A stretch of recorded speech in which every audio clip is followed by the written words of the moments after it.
लगातार 5 योजनाओं में यहां बाहर के प्रत्याशियों को चुनावी मैदान में उतार रही है और उसका रिजल्ट पता क्या है?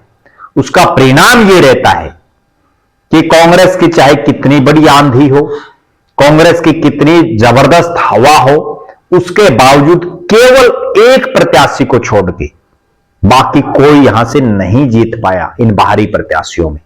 और 2019 में तो जमा चाड़ा पाट गया जब रणबीर महिंद्रा को तीसरी बार कांग्रेस ने टिकट दी और उनके मुकाबले हल्के से ही भी बाहर की नैना चौटाला ने यहां से चुनाव लड़ा और उन्होंने रणबीर सिंह महिंद्रा को तीसरी बार उनकी हैट्रिक करवा दी हार की। लेकिन यह एक ऐसा इलाका है जो किसी एक पार्टी और किसी एक नेता का गढ़ कभी नहीं रहा। यहां जैसा हमने बताया 2 बार कांग्रेस भी जीती, यहां हरियाणा विकास पार्टी चौधरी बंसीलाल जी की पार्टी भी जीती, यहां इंडियन नेशनल लोकदल चौधरी ओम प्रकाश चौटाला चौधरी देवीलाल की पार्टी भी जीती अलग अलग नामों से, दुष्यंत चौटाला की जननायक जनता पार्टी भी यहां से जीती और यहां से भारतीय जनता पार्टी का कमल भी खिला।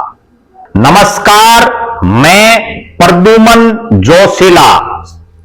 हरियाणा प्रदेश में एक ऐसा विधानसभा क्षेत्र है जहां देश की सबसे पुरानी पार्टी कांग्रेस पार्टी पिछली लगातार 5 योजनाओं से हल्के से बाहर के प्रत्याशियों को यहां चुनावी मैदान में उतार रही है और ऐसे प्रत्याशियों को चुनावी मैदान में उतार रही है जिनका इस विधानसभा क्षेत्र से कोई बहुत लेना देना भी नहीं है ज्यादा। इस विधानसभा क्षेत्र में जब जिन भी प्रत्याशियों को पहली बार यहां से टिकट दी बाहर के प्रत्याशियों को, तो उससे पहले वो इस इलाके में कभी सक्रिय भी नहीं रहे। उसके बावजूद ऐसे नेताओं को टिकट देकर के जो लोग इस विधानसभा क्षेत्र में हल्के के लोग हैं, जो 5 साल खूब जय जयकार कांग्रेस पार्टी की करते हैं, खूब खर्चा पार्टी के पीछे लगाते हैं, आखिर उनका हक क्यों मार रही है पार्टी के बड़े नेता और पार्टी की हाईकमान? इस वीडियो में हम विस्तार से आपको आगे बताएंगे। उससे पहले आप सभी दर्शकों से यह अनुरोध है कि आप हमारे YouTube चैनल को सब्सक्राइब करें, बेल आइकन घंटी का बटन अवश्य दबाएं, वीडियो को ज्यादा से ज्यादा शेयर करें, अपने कमेंट्स अवश्य लिखें। हरियाणा और देश की राजनीति से संबंधित आपके पास जो भी नॉलेज हो वो भी आप हमें बता सकते हैं। जी हां, मैं बात करने जा रहा हूं एक ऐसे विधानसभा क्षेत्र की जिसमें कांग्रेस पार्टी सन 2005 से 2005, 2009, 2014, 2019, 2024 लगातार 5 योजनाओं में यहां बाहर के प्रत्याशियों को चुनावी मैदान में उतार रही है और उसका रिजल्ट पता क्या है? उसका परिणाम यह रहता है कि कांग्रेस की चाहे कितनी बड़ी आंधी हो, कांग्रेस की कितनी जबरदस्त हवा हो, उसके बावजूद केवल एक प्रत्याशी को छोड़ के बाकी कोई यहां से नहीं जीत पाया इन बाहरी प्रत्याशियों में। और वो प्रत्याशी भी अपने दमखम के बलबूते जीते। मैं बात करने जा रहा हूं हरियाणा के पुराना तो भिवानी जिला और अभी वर्तमान में दादरी जिले के बागड़ा विधानसभा क्षेत्र की, जो भिवानी महेंद्रगढ़ लोकसभा का एक हिस्सा है।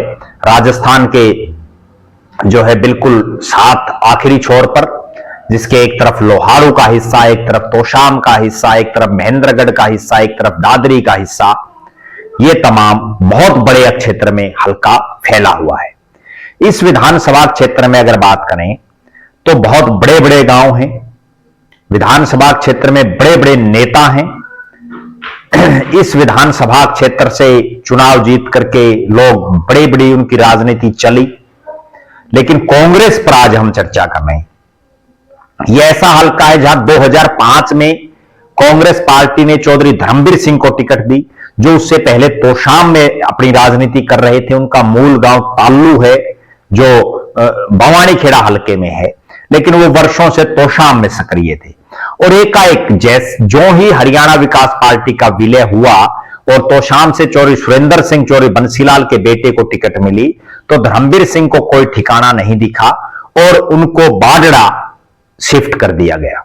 धर्मवीर सिंह चुनाव जीते, उसके बाद वो इस हलके में बाद में कभी चुनाव नहीं लड़ा उन्होंने विधानसभा का। उसके बाद 2009 में चूंकि परिसीमन हो चुका था, यहां से कांग्रेस ने फिर से नया प्रत्याशी पर दांव खेला और एक ऐसे प्रत्याशी पर खेला जिनका इस हलके में उससे पहले कोई बहुत बड़ा जनाधार नहीं था, वो बहुत ज्यादा सक्रिय ही नहीं थे यहां। वो थे चौधरी बंसीलाल के बेटे, बड़े बेटे रणबीर सिंह महिंद्रा, जो उससे पहले मुंढाल से चुनाव लड़ रहे थे और मुंढाल को परिसीमन के तहत तोड़ दिया गया था। रणबीर सिंह महिंद्रा ने यहां 2009 में चुनाव लड़ा, वो दूसरे नंबर पर रहे, हार गए और उनके मुकाबले जीते हल्के के ही कर्नल रघुवीर सिंह छिल्लर। 2014 में कांग्रेस ने फिर से बाहरी प्रत्याशी रणबीर सिंह महिंद्रा को टिकट दी।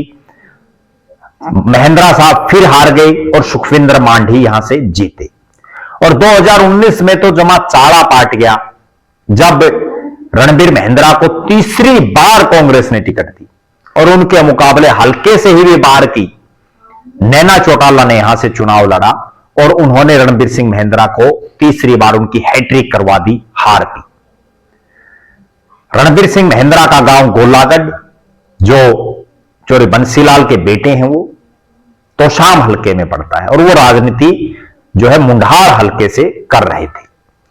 फिर 2025-24 में जब कई दर्जन लोग कांग्रेस की टिकट इस इलाके में मांग रहे थे और कांग्रेस ने अप्रत्याशित रूप से, जैसे पिछली 3 योजनाओं से महिंद्रा साहब हार रहे थे, उसी तरह से साथ लगते हल्के लोहारू में सोमवीर शोराण, जो चौधरी बंसीलाल जी के दामाद हैं, वो लगातार चुनाव हार रहे थे। उनकी भी हैट्रिक बन चुकी थी हार की। उनको लोहारू से, उनका गागड़वास गांव है जो लोहारू में पड़ता है, लोहारू से राजनीति कर रहे थे, उनको बागड़ा में शिफ्ट कर दिया। और वो बागड़ा की एक ऐसी सीट जिसमें लोकसभा के चुनाव में राव दान सिंह अहीर समाज से होते हुए और चौधरी धर्मवीर सिंह जो जाट समाज से आते हैं, उसके बावजूद राव दान सिंह जीते बड़े बंपर वोटिंग से और इस सीट पर सोमवीर शोराण चुनाव हार गए। यहां बागड़ा में कांग्रेस का जो आला कमान है, जो टिकट बांटने वाले लोग हैं, वो ये सोचते हैं कि जिस भी नेता को कोई और हल्के से टिकट हम नहीं दे सकते, उसको बागड़ा भेज दो। और चूंकि उनका 2005 में जो उन्होंने चलाया हुआ तीर था, जो तुक्का था, वो सही फिट उनका बैठ गया।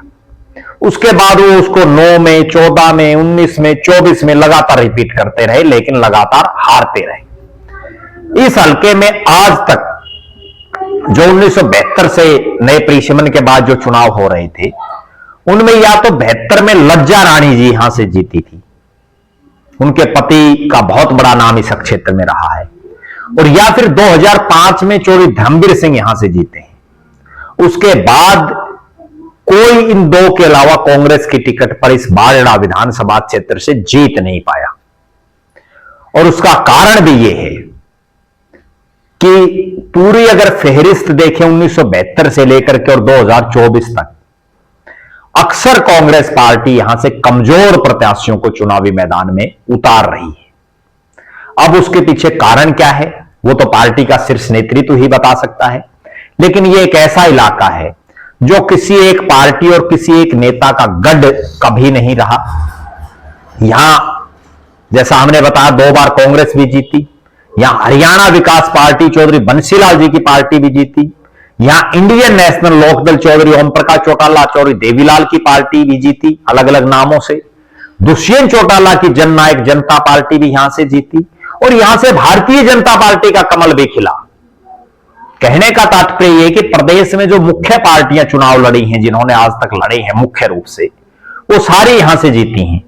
लेकिन कांग्रेस लगातार 4 चुनावों में यहां से हार रही है, और उसके पीछे सबसे बड़ा और इकलौता कारण यही है कि पार्टी हल्के के किसी मजबूत आदमी को यहां से टिकट नहीं देती, हल्के के किसी मजबूत प्रत्याशी को यहां से टिकट नहीं देती।